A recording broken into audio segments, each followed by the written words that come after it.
This is our home, our bastion of resistance.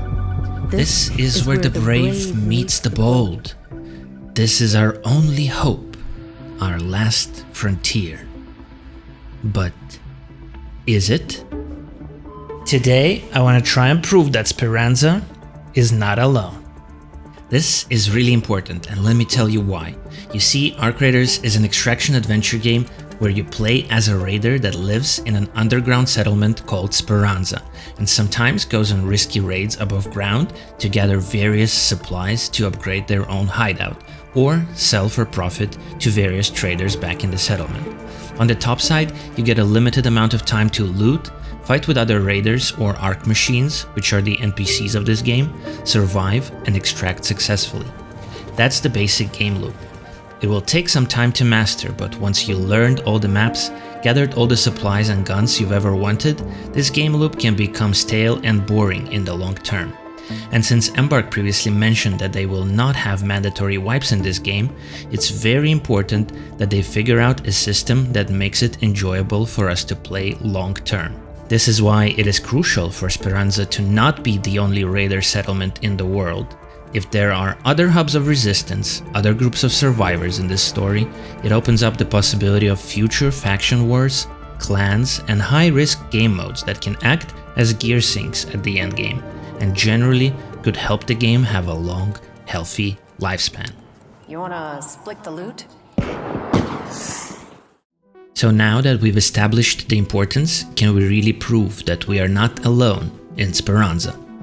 First clue is SHANI, head of security. She's the first person you talk to after you finish the tutorial, and she doesn't recognize you as one of Speranza's residents, but is not really surprised to see a stranger. If Speranza's residents believed that they were the last bastion of hope, the last active settlement, then upon meeting a new person, your first question would be, where did you come from? How do people survive there? How many are there? But no, Closed Alpha trailer has the following lines. It doesn't matter who you are, what you've done, or where you came from. We need raiders who can deliver the goods. It doesn't matter where you come from. This is our hint that people sometimes do come to Speranza from different places and decide to settle here.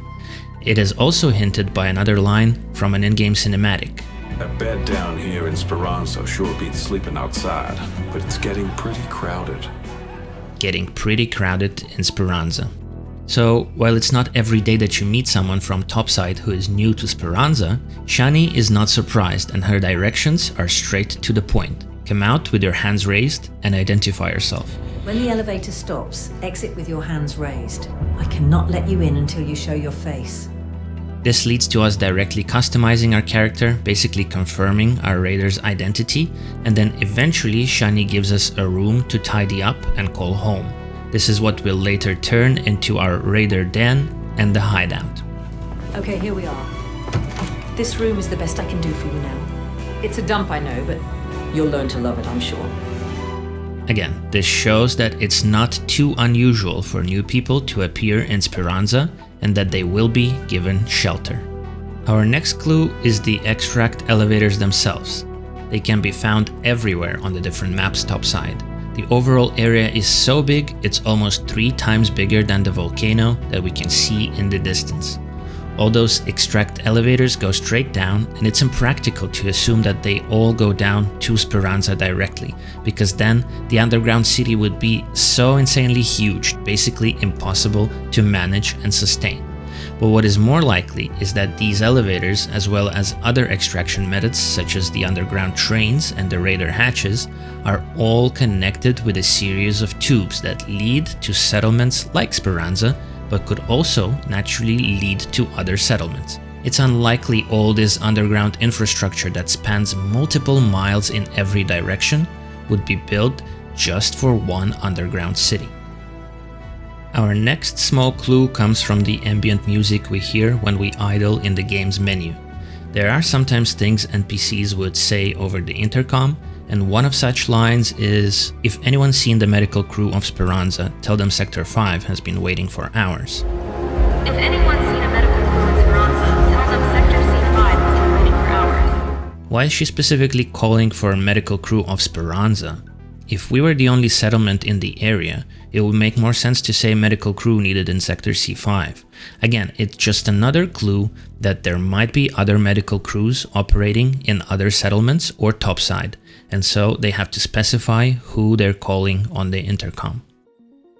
One of our biggest clues comes from the Ark Raiders gameplay reveal trailer, and it simply says, Players start in Speranza, one of the few places in the Rust Belt that is relatively safe from Ark machines that occupy the surface. Notice she said one of the few places that are safe. Of course, it's possible that other safe places are just very small bunkers without a real society in them, but to me, it sounds like another hint at other places like Speranza existing in this world. And then probably the biggest official clue comes from outside the game itself. Pretty recently, our new community manager for Ark Raiders, Austin, has posted a large character showcase on Discord. It included pictures and simple one-paragraph backstories for the NPC characters, the traders that we'll meet in Speranza. Here's what we learned from the Apollo backstory. Speranza isn't Apollo's first rodeo. A traveling mechanic, Apollo has chosen Speranza as his home for the time being, fixing up whatever raiders need fixing. While he can at times seem cryptic about his past, Apollo can't help but try and make wherever he is a better place. Whether that's running a kids' football team or keeping the library stocked with books, Apollo knows there's more to life than just survival. Here we can see Speranza isn't Apollo's first rodeo, but he has chosen Speranza as his home, clearly indicating that there are other settlements to choose from and that he has been there. So to me, all of this makes it pretty apparent that Speranza is not the only settlement with survivors and raiders living underground. It would also explain why raiders sometimes fight when they meet topside.